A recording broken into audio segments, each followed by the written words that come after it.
Mental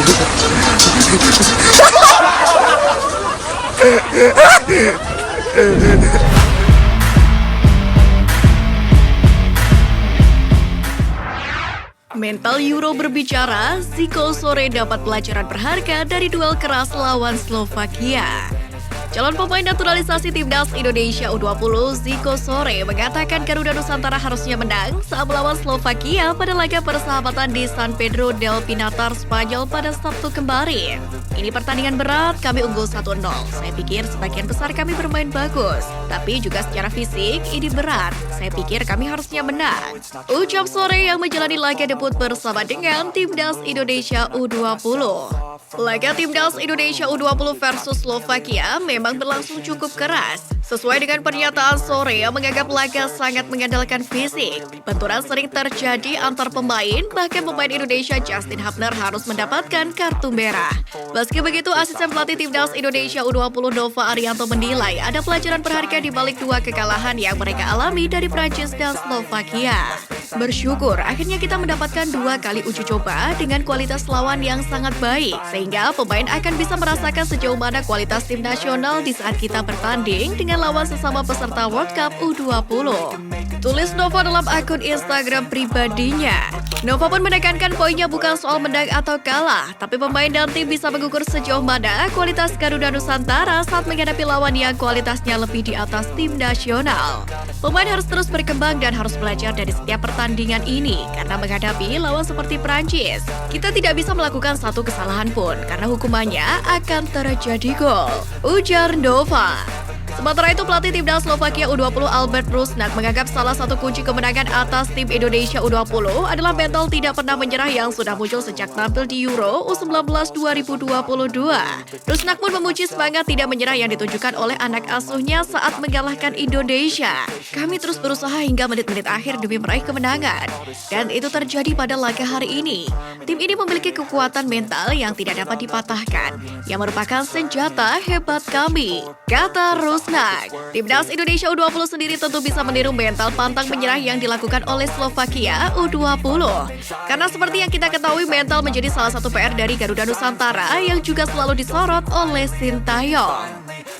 Lari terbirit Justin Hubner jadi korban Robby Darwish.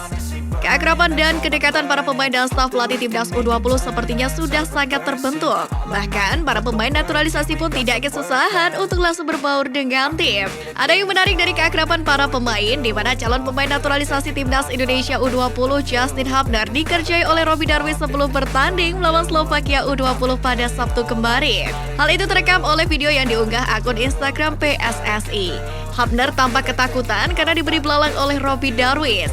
Hubner terlihat rileks dan sempat berjoget sebelum turun dari bis tim, namun di depan pintu bis sudah ada Robby yang tersenyum-senyum sambil memegang belalang.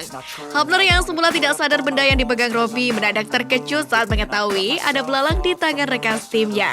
Sejurus kemudian, pemain muda Wolverhampton Wanderers itu pun langsung berlari ketakutan menghindari Robby Darwish. Momen Justin Hubner ketakutan pun mengundang respon dari banyak netizen. Tidak sedikit warganet yang terkejut mengetahui Hubner takut dengan belalang. Sementara warganet yang lain menyebut Hubner akan mendapatkan keisengan yang lebih parah jika bertemu dengan Sadil Ramdhani. Terdapat anggapan bahwa Sadil merupakan pemain Timnas Indonesia yang paling jahil saat ini. Deretan pemain dengan performa ciamik saat hadapi Slovakia U20. Timnas Indonesia U20 menuntaskan pemusatan latihan di Eropa dengan hasil minor, tetapi beberapa nama sejatinya tetap tampil memukau. Dan berikut ini 3 pemain Timnas Indonesia U20 yang tampil ciamik saat takluk dari Slovakia U20. Yang pertama, Rafael Struijk. Dengan posturnya yang tegap, ia tidak sungkan berhadapan dengan pemain lawan yang tidak kalah bertubuh besar. Struijk juga memberikan Indonesia U20 sebuah tujuan.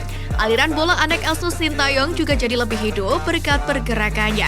Satu golnya di pertandingan ini menjadi bukti betapa Rafael sangat berbahaya di muka gawang lawan. Yang kedua, Marcelino Ferdinand.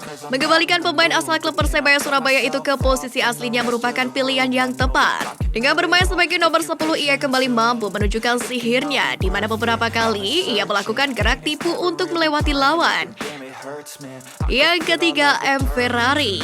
Ferrari kembali ke bentuk permainan terbaiknya seusai penampilan Kiku kontra Prancis U20, di mana ia tampil prima untuk mencegah lebih banyak gol tercipta ke gawang Indonesia U20. Kombinasinya dengan Justin Hubner juga terbilang semakin padu.